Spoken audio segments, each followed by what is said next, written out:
chou-fleur, une campagne fortement impactée par les intempéries. L'Ouest regroupe 89% des surfaces françaises en chou-fleur. La production régionale de janvier à avril 2021 s'élève à plus de 43 millions de têtes, en recul de 28% par rapport à la même période 2020,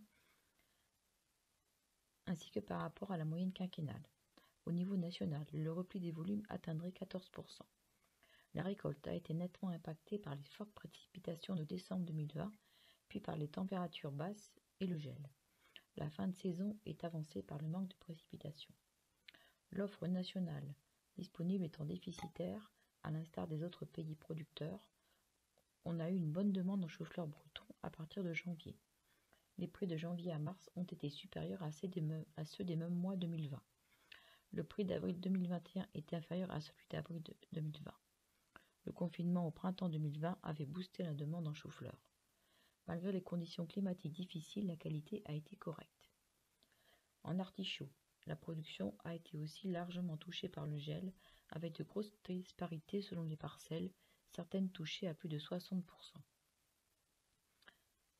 Tomates. Une météo maussade et une demande peu dynamique.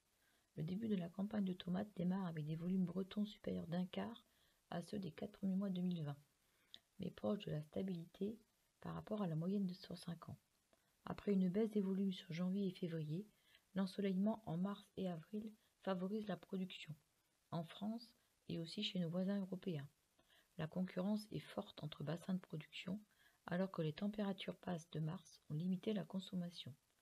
D'avril à mai, les prix sont inférieurs de 10 à 30% par rapport au même mois 2020.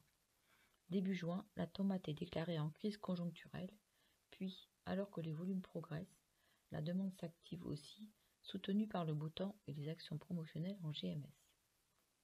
Les achats des ménages en légumes frais progressent. Selon Kantar World Panel, les achats des ménages de légumes frais du premier trimestre 2021 augmentent de 4,5% par rapport à 2020 et de près de 7% par rapport à la moyenne sur 5 ans, en lien avec le report d'une partie de la consommation hors domicile. Par rapport au premier trimestre 2020, les achats de tomates augmentent de 10%.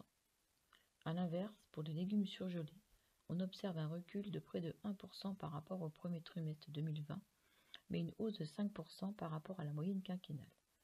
Les légumes surgelés avaient été en effet plébiscités en début de confinement en 2020.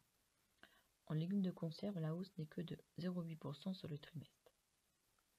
La situation est moins favorable pour les fruits et légumes biologiques, avec des achats en recul de 4,4% par rapport au premier trimestre 2020, mais en hausse de plus de 4% par rapport à la moyenne quinquennale.